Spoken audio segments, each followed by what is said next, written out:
ज्यो जो मौसम में ठंडक घुल रही है वैसे वैसे वायु की गुणवत्ता दिल्ली एनसीआर में खराब होती जा रही है। बहादुरगढ़ की बात करें तो इस समय वायु गुणवत्ता का जो स्तर है वो पुअर कैटेगरी में आता है और ग्रेड की यानी कि ग्रेडेड रिस्पॉन्स एक्शन प्लान की पहली स्टेज लागू हो गई है।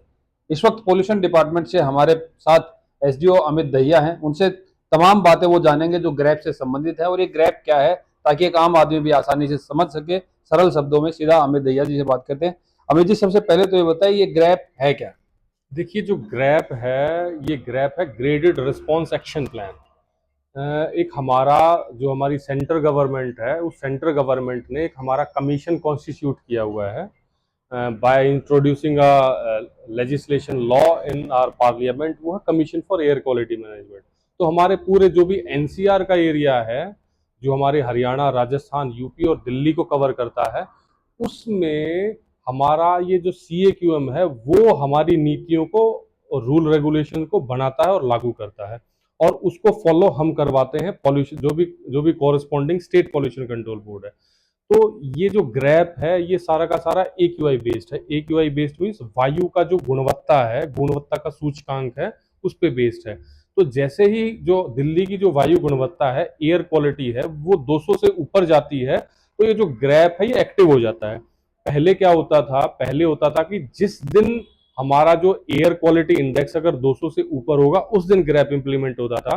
But from the last 2 years क्या हो रहा है, फोरकास्टिंग होती है। फोरकास्टिंग मीन्स मान लीजिए फोरकास्टिंग हुई है कि अगले 2 या 3 दिन के अंदर क्या है, हमारा जो AQI है वो 200 से ऊपर चला जाएगा। तो इसके बेसिस पे क्या है, ग्रैप की इंप्लीमेंटेशन शुरू हो जाती है। देखो बेसिकली ग्रैप क्या है, ग्रैप है हमारे एटमॉस्फेयर में, हमारे एनवायरनमेंट में जितने भी टाइप के हार्मफुल पार्टिकल्स हैं, उन पार्टिकल्स की रोकथाम करना। अब इन पार्टिकल्स को क्या है, हम सोर्स के या जो भी इनका जहां से ये निकलते हैं उसके हिसाब से अलग अलग इनके। बिल्कुल आपने सही बात की। सोर्स हम ये जानना चाह रहे हैं कि जो वायु की गुणवत्ता खराब हो रही है उसके लिए जिम्मेदार कौन है? अक्सर पराली और किसानों को जिम्मेदार ठहराया जा सकता है, आप इसको बेहतर तरीके से समझा पाएंगे। देखिए क्या होता है, इसके बहुत सारे सोर्सेज हैं। इसका सबसे जो मेन कंट्रीब्यूटर है, 40 to 45% जो कंट्रीब्यूटर है वो है व्हीकुलर पॉल्यूशन।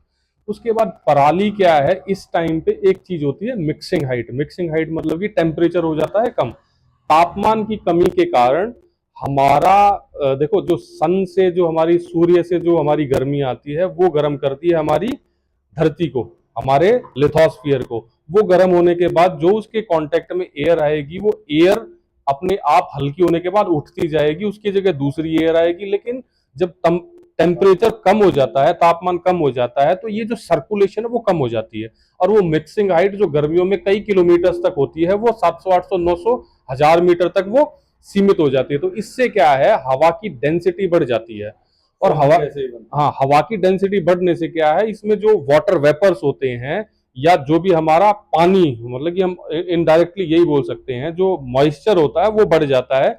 जिसकी वजह से जो हमारे पार्टिकल्स होते हैं, सस्पेंडेड पार्टिकल, जिसमें हम पार्टिकुलेट मैटर 2.5, पार्टिकुलेट मैटर 10, ये हमारा रोड डस्ट से जनरेट होता है, हमारे व्हीकल से हमारे sulphur dioxide, carbon dioxide, carbon monoxide ये जनरेट होता है। साथ में पराली से भी 10% तक का फर्क पड़ता है। ये सारा का सारा एज अ कॉकटेल काम करता है, एज अ कैटलिस्ट काम करता है, जिससे वो वाटर वेपर के साथ मिलके सारा का सारा हमारे जो हवा की भी इसमें सारा का सारा वो जमा हो जाता आपने है। जो बात की कि व्हीकुलर बेस ज्यादा है, सड़कों की हालत भी काफी खराब है, बिल्कुल, तो क्या आप लोग दूसरे जो डिपार्टमेंट है, गवर्नमेंट डिपार्टमेंट है, जो जिम्मेदार है सड़कों पर गड्ढे के लिए, उनको भी ये नोटिस करते हैं या कोई कार्रवाई करते हैं? देखिए क्या है, vehicular pollution plus road dust, ये ऑलमोस्ट 60 से 65% का कंट्रीब्यूटर है।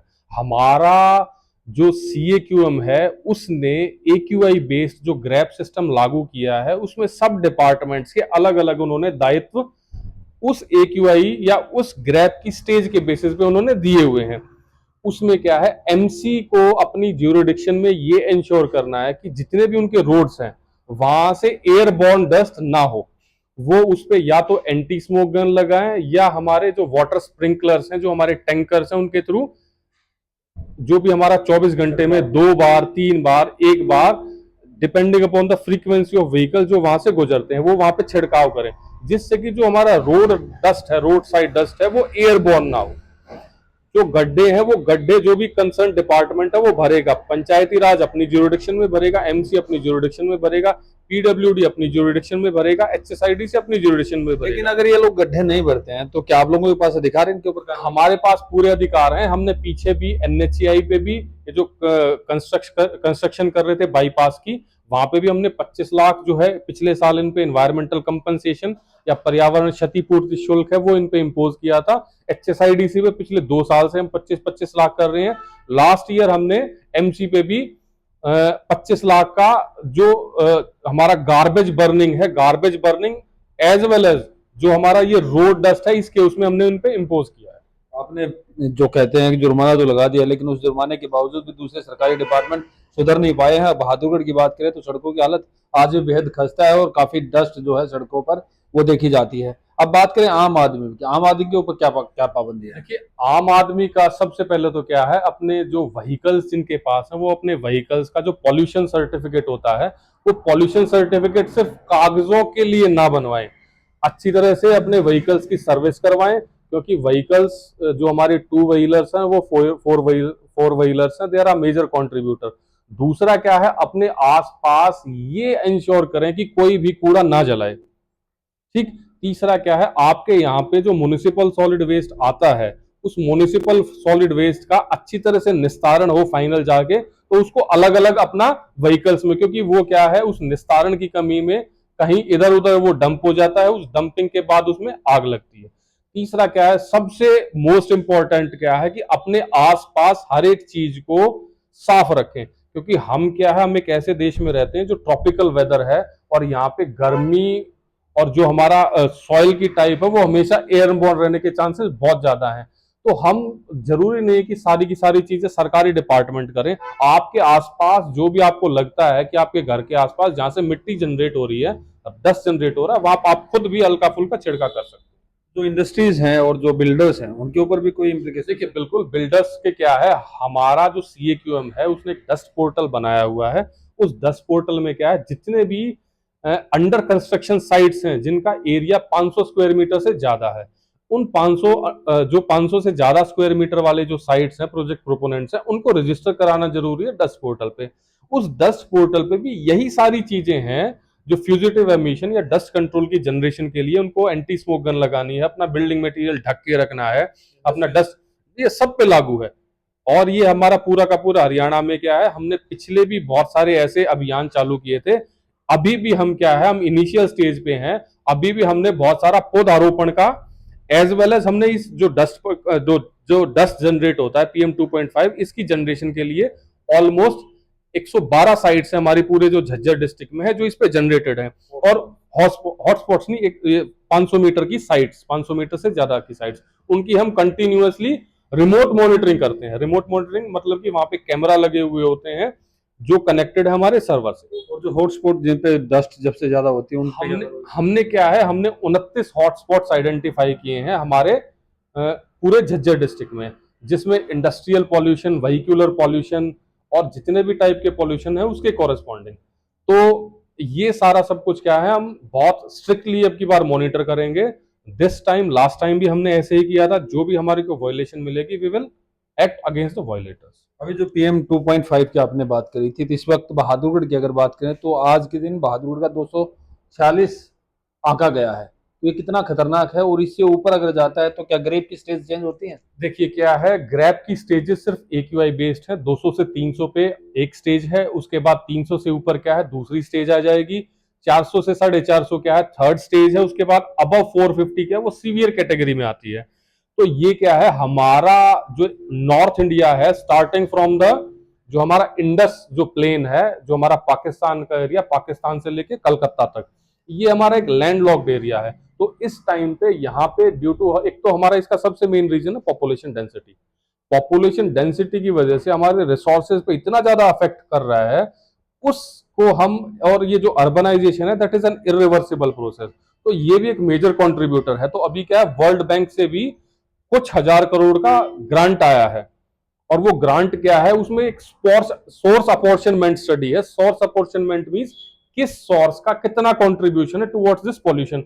तो ये क्या है, ये हमारा ministry of environment forest and climate change जो हमारा गवर्नमेंट ऑफ इंडिया है उसका अभी ये सारे के सारे हमारे नॉर्थ इंडिया में ये एक्टिव है। और जैसे ही ये सोर्स अपॉर्चनमेंट स्टडी हो जाएगी उसी के हिसाब से इसको कम करने के डिपेंडिंग अपॉन द सोर्स वो एलोकेशन हो जाएगी रिसोर्सेज की। तो इसमें बहुत जल्दी ही एक नया हम इसमें ना एक टेक्नोलॉजिकल इसमें साथ के साथ इंफ्यूजन हो जाएगा। तो बहुत जल्दी ही हम एक नए मतलब की मेथड से इसको टैकल करें।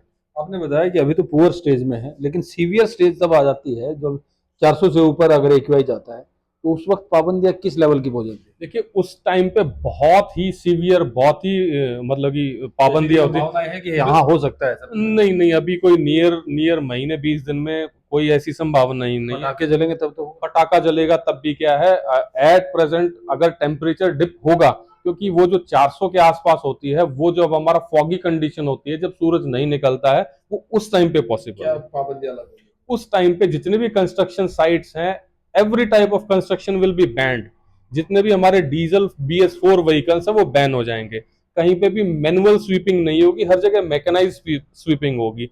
उसके अलावा जितने भी हमारे जो ट्रक्स हैं या जो भी हैवी व्हीकल्स हैं उनकी एंट्री बैन हो जाएगी। तो जितने मतलब पाबंदियां काफी सख्त हो जाने वाली हैं। ग्रेडेड रेस्पॉन्स एक्शन प्लान आपने पूरा समझ लिया होगा। इस एक्शन प्लान का मकसद सिर्फ ये है कि जो वायु की गुणवत्ता है, वायु जो है आपके आसपास की जिसमें आप वातावरण में सांस लेते हैं वो साफ हो, स्वच्छ हो, जिसको आप इनहेल करते हैं वो स्वच्छ वातावरण से निकली हुई हो। लेकिन इस तमाम जो प्रोसेस है इसमें डिपार्टमेंट के साथ, पोल्यूशन डिपार्टमेंट के साथ दूसरे सरकारी डिपार्टमेंटों को भी काम करना होगा और आम लोगों को भी इसके लिए आगे आना होगा। अगर सीवियर कंडीशन में जाती है तो तमाम तरह की जो कंस्ट्रक्शन है वो बंद हो सकती हैं और पाबंदियां जो अब पहले स्टेज में लगी हैं इससे भी ज़्यादा गहरी हो सकती हैं। प्रवीण कुमार धनखड़, पंजाब केसरी, बहादुरगढ़। हमसे जुड़े रहने के लिए हमारे YouTube चैनल को सब्सक्राइब करें और नई वीडियो की नोटिफिकेशन के लिए बेल आइकॉन को दबाएं। अगर आप ये वीडियो Facebook पर देख रहे हैं तो लाइक जरूर करें और ज्यादा से ज्यादा शेयर करें। धन्यवाद।